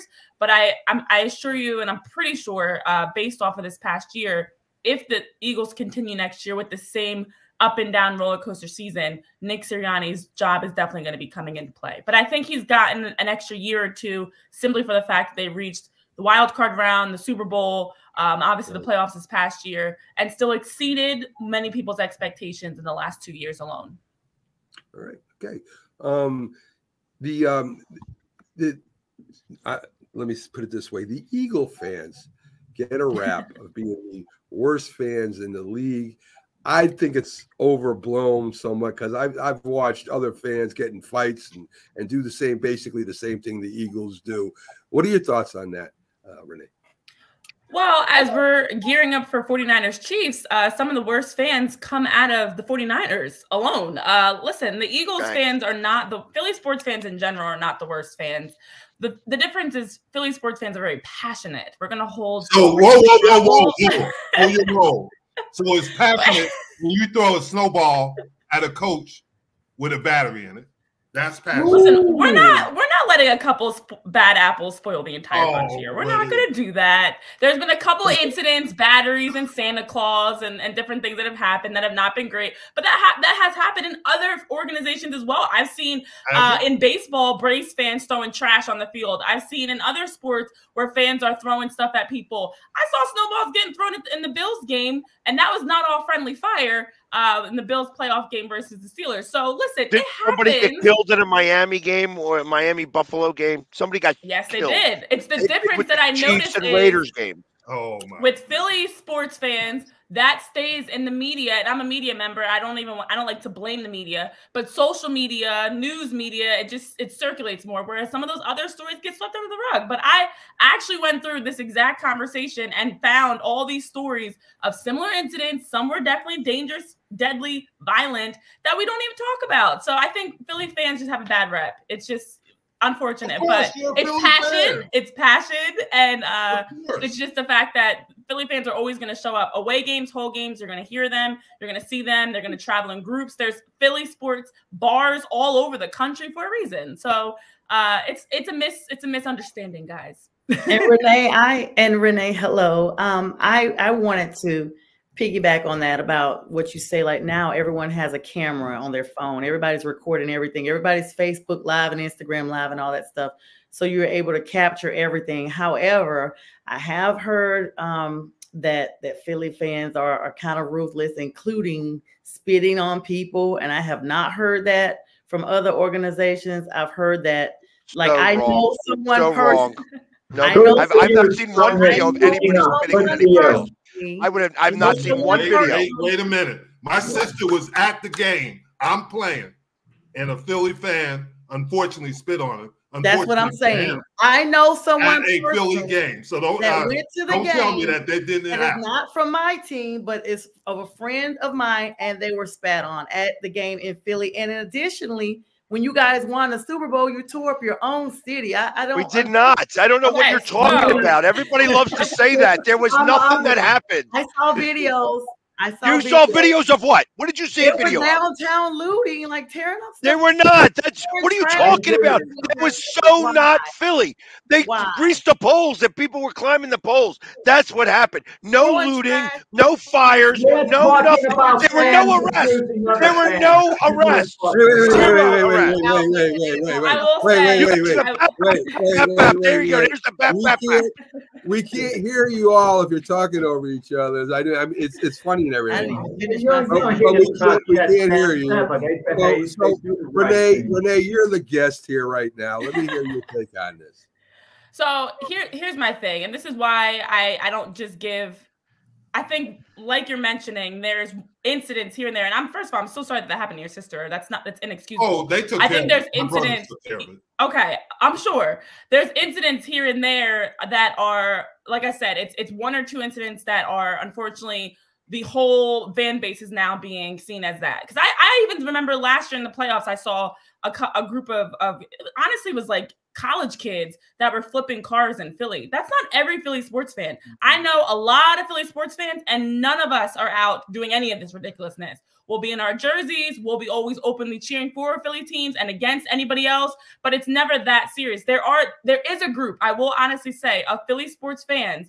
It's typically the young college kids age. I don't want to, separate them, but that's what I noticed, that might do some ridiculousness of like eating horse poop or flipping cars. It happens. It does happen, but it's not everyone. But then on the other side, the reason I brought up the 49ers, for example, is because I host a Phillies show, and I kid you not, for several weeks after the 49ers beat the Eagles, and honestly, as recently as like the last couple weeks, which understandably so, they're now in the Super Bowl, so they still feel a need to talk junk. 49ers fans were in our Phillies show talking junk. And not just you guys suck. It's a whole lot of stuff, and I'm like, this is a baseball they're entitled. Show. They're this entitled. Has nothing weenies. to do with you guys. So I will say, like, yes, we have those isolated incidents of Philly sports fans, but pay attention to other sports fans, because it's not just here that it happens. You would never get an Eagles fan in, a Braves chat or in an Islanders chat, or like pick a sport. They're not going to be jumping into another. That part of it is extreme. There's a Philly fan that is harassing a Giants fan on this show. All the time. Well, that's because the Giants fan always is thinking that the Giants are better than the Eagles, and they stink out loud. They stink out loud. They were. Matt went to Philadelphia with his Giants jacket on to watch the Giants play the Eagles very peacefully, just to watch the game. You mean Mac wouldn't get harassed by any of the Eagle fans? He could just enjoy the game and walk around with his giant jacket on. And you're right, Renee. Renee, you're right, because like we could even speak about a couple of years ago. Well, I guess pre-pandemic, a 49ers fan came down here and stabbed a Falcons fan right after the game, right out front. Like the guy was severely injured. I don't even know if he lived or not. But so you're right, when you kind of group in everybody, and I know as a Panthers fan, I've seen, you know, people get in literally physical fights because number one, you're mad you're losing, but number two, everybody's just there to enjoy the game. So it's really not fair to loop everyone in. But then when you see consistent behavior amongst different numbers, and like we said, everything is like right there for you to see, it's kind of difficult. So I totally get that. And the last thing I want to share on that, and Dalton, I don't want to just group out college kids. I think the difference is social media. You don't see typically the older generations on social media in general doing this stuff. It's more of like the college age doing it for the gram, doing it for TikTok type vibe. Right. But yeah, so that's why I've been seeing more of those. But I will say it also has become now, since we have had this consistent conversation around Philly sports fans, specifically Eagles fans, that when you do have other teams, their fans also come in instigating. I've seen that as well. Again, not grouping it on everyone, but I remember being at like the Dolphins-Eagles game, for example, and a lot of Dolphins fans were kind of poking the bear. So it's not always just about Philly sports fans, but we do have that bad rep in general on the football street, so to speak, that other people are coming in expecting some hostility. And like I said, it's not always the case. Most of the tailgates are exciting. Oh my gosh, it's so much fun. If you've ever tailgated with the Eagles or any Philly sports teams, it's a vibe. It's dancing, it's singing, it's chugging beers, it's having great food. It's awesome. But there is a small group, unfortunately, that for whatever reason keeps getting, you know, consistent coverage and videos and clicks that is messing it up for the rest of us that actually enjoy covering the team, the ups and downs, the crying, the screaming, the excitement, all in between, the right way. So, and Renee, I can't even speak anymore because our owner got poked so bad he threw a drink on a fan. So I really can't say anything. Whose owner is throwing drinks on people? Nobody. So, not a Philly. So Renee, you know, we talk about fans and the Philly fans. Now that they're you know, going overseas and they're playing overseas and you know, on a lot of you know, nighttime games because they got a good team. There's cause to worry that maybe the Eagles are going to start outpricing their fans. And I saw something today where they say, you know, some of the Eagle fans can't afford to go watch the Eagles anymore. It's not just the Eagles. It's Philly sports. I mean, opening day for the Phillies used to be about $22, and I saw people were saying the lowest they can get into Citizens Bank Park is about $138 in a matter of just a couple of years. Philly sports are successful, despite the fact that none of the teams have actually won the championship. In the last few years alone, all Philly sports teams have been in the mix, playoff teams, championship contenders. So tickets, yesterday's price is not today's price. And so tickets in general have definitely gone up. And without a doubt for the Eagles, it's still relatively decent. I know last year it fluctuated depending on the game, but you could get into the link for, you know, the average price. And then some games just happen to be a little bit more expensive. So, I mean, overall, listen, we know money talks and business is a big part of sports. And so that's why you see more Eagles games in prime time. Almost like the majority of their games this year were prime time games. You see more games are just ticket prices are higher, just more around it because Philly sports fans are a group that will pay, that will show out, that'll react to everything, that'll be there, that'll follow everything, that'll take the clickbait, whatever it is. So yeah, the price is growing, but it's everywhere and around Philly sports, to be honest. What I love about you, and it's not just the home games; it's the away games too. We outprice that because they know we travel, and they always gouge the prices up. I pay an average of about $400 a game. Oh my! That's on average, and you know I go to every game. Yeah. Well, Renee, great thing about having you on right now is that you're eloquent and you're making Pags be more eloquent at this time instead of screaming. So that's a good thing. And let me get your thoughts. I mean, I know from what I read, you worked for MSG, ESPN, and you're a reporter. Plus, we won't tell anybody. So, what is the favorite? You know, the favorite media you work for? We won't say nothing. I promise. Oh boy. I don't have a favorite. I love them all the same. Listen, it's just like the great thing is Yeah, exactly. There's no favorite child here. The great thing is, I will say, each one is a little bit different. So, like, I just did an ESPN college game yesterday for the Ivy League. So that's more sideline reporting. MSG and everything with the NWSL, that's up in New York. That's CBS Sports. That's more as an analyst on broadcasts. And then for PHLY Sports here in Philly, that's hosting shows. We have hour-long shows, daily shows that we do. It's more similar to, it's actually a lot of like this, of interacting with those in the chat, having more of a conversation. It is an hour every day, so we also have fun with it because there's plenty to talk about. So honestly, I don't have a favorite because each one just kind of gives me something different that I enjoy about being a reporter. That's awesome. And your pick for today, who you going with, Renee? Usher and SpongeBob for the win. Yes, SpongeBob. Wow. I'm wearing the colors of the person that I think is going to be the most exciting to watch, Usher and SpongeBob. Listen, honestly, I have no idea. And I find myself going back and forth. I don't know if I'm the only one in this, but I will stand on this hill by myself if I have to. I find myself going back and forth where every time I start to think it's going to be the 49ers, or I can't root for either team. So let's just throw that out there. I really am struggling with this game. This is the first time I remember watching the Super Bowl years ago, Denver, Seattle. I was in the hospital at the time after a sports injury. That's how dedicated I was to watching the Super Bowl. This year, you kind of got to twist my arm a little bit. But it's going to be a great game. It will be, just not for anybody that dislikes the Chiefs and the 49ers like myself and most Eagles fans.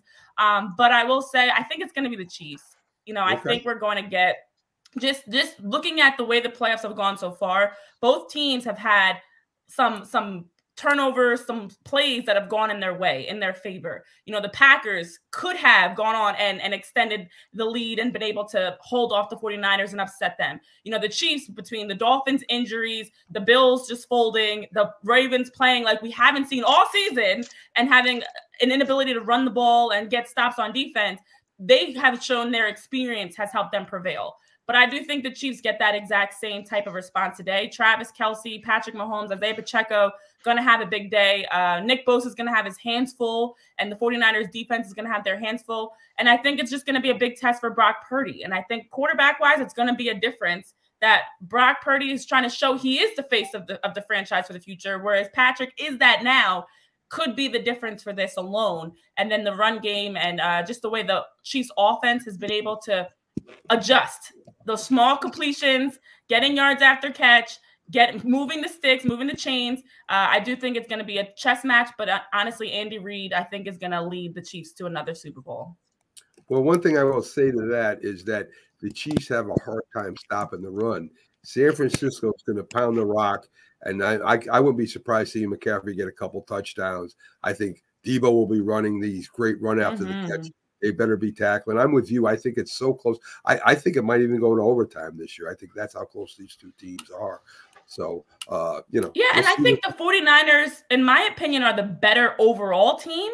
Yeah. But I said that last week for the Chiefs against the Ravens, and we see who's sitting at home right now. So, you know, at this point of the season, Christian McCaffrey, George Kittle, Deebo Samuel, Brock Purdy, you know, they have so many pieces that their offense has a lot of targets, a lot of options. But for whatever reason, and call it for what you want, the Chiefs keep finding ways to win, and the Chiefs keep advancing. And I think today that's all the stars are aligned for the Chiefs, in my opinion, to win it, even though I've been saying I really think the 49ers are the better team.